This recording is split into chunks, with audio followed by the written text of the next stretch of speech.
The New York Times is now reporting that the entire east wing of the White House is going to be torn down by this weekend, which is a pretty stunning thing, right? Trump had said this wasn't going to touch the White House. Now the entire east wing is going to be torn down by this weekend, according to the New York Times. I'll put up the picture because we've been showing a live camera of the actual demolition, and obviously it's a bit dark.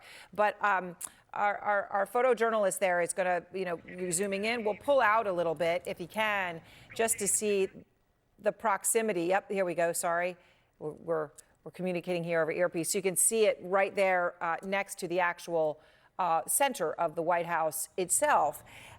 You are warning, Edward, that there could be a lot more surprises to come. I mean, this is a pretty big surprise. Not going to touch the White House and now demolishing the whole East Wing. What do you mean with more surprises? Oh, yeah, absolutely. I think we're going to see more and more surprises down the road, both in terms of the impact on the executive mansion itself. It could go beyond the East Wing. It could affect the executive mansion building itself, the original 1800 building. But I think much more likely what we're going to see is a ballroom that's going to be even more ostentatious. And it's going to turn the executive mansion into an annex to the party space.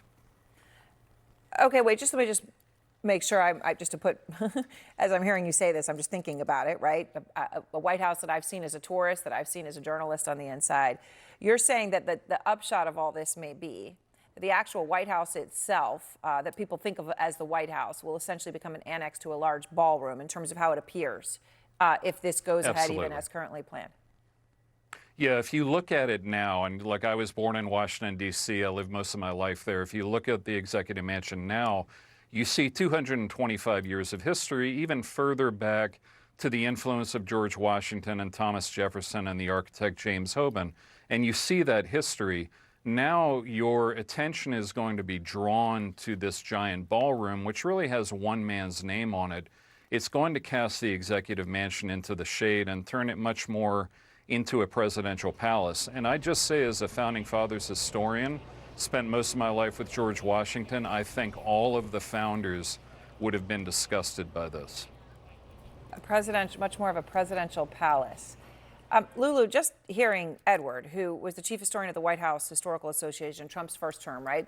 And his life studying this, talking about the ostentatiousness that it's going to look like.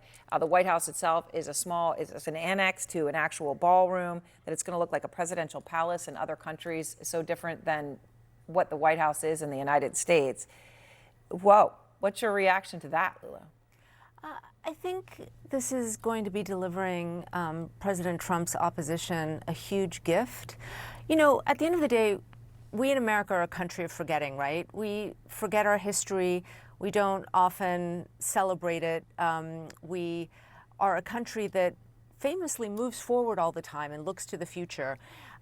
This is one of those places which I think most people hold in their hearts because it is the most visible symbol of American history, the best of American history. And this president has decided, without any consultation, without any preservation, to simply tear it down. And I think, what we've seen this White House do is bet that the American people will forget, that there will be another thing that they will be upset about or another thing they'll find interesting, and they won't focus on this. But this ballroom will endure, and I think it will cause this administration a lot of headaches in the future, because what will have been lost and what is being built are two very different things. And I think Democrats and others can point to it and say, this is where this president has put his focus, and it really isn't a symbol of the America that most people want to embrace. David, you worked at the White House. You were there every single day. Yes. What's your reaction when you look at these pictures, you look at the demolition itself, and then after that visceral emotional reaction, you then hear what Edward's saying about the outcome here being that this would look like a presidential palace in another country, a ballroom with an annex?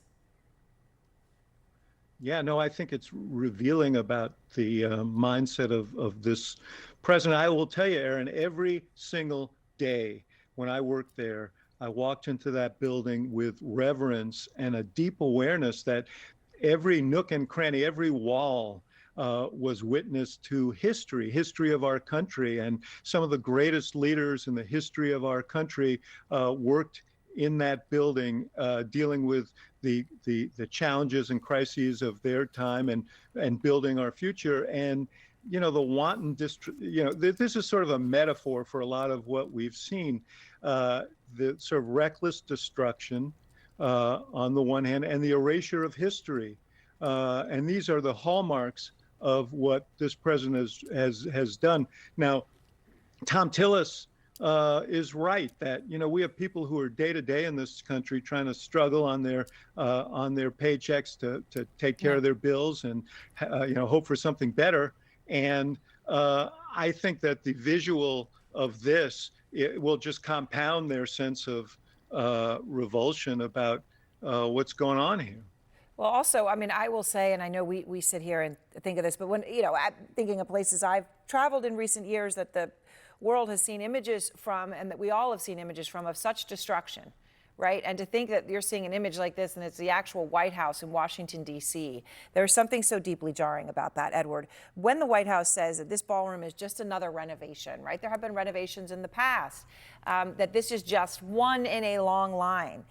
Is there any truth in that? I mean, obviously, it sounds like you're making it clear that, no, this is very different.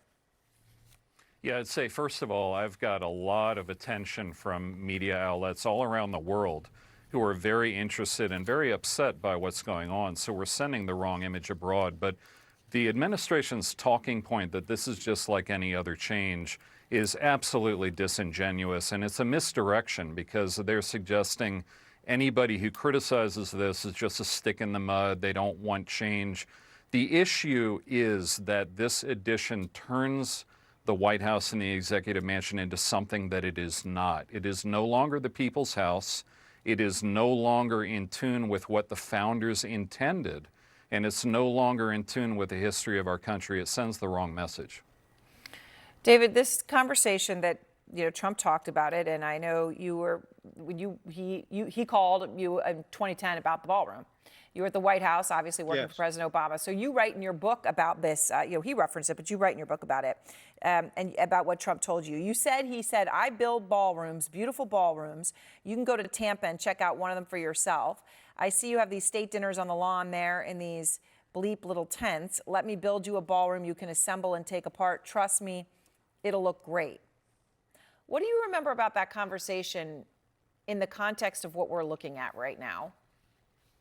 Well, first of all, he was suggesting a modular ballroom that could be constructed and taken apart, and that's not what's going on here. This is literally the replacement of the East Wing of the White House with a ballroom, and that is something quite different. He obviously knew then that wasn't going to fly with us. He thinks it should be a palace. He thinks of himself that way. It's so ironic. We're going to celebrate the 250th anniversary of our Declaration of Independence from a king, and he aspires to be one. And the surroundings that he's creating, he thinks are befitting that. The thing that made the White House so dignified was the simplicity of it. That we weren't about kings.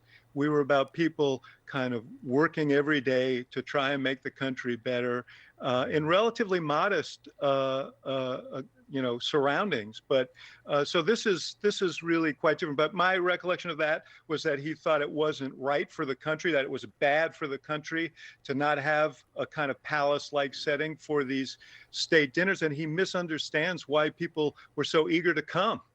It's because of what America represented, not because of the gold that we had around us. And so he is acting on the feelings that he expressed that day, but he's doing it with a kind of wanton destruction that he didn't even propose then. All right. Thank you all very much.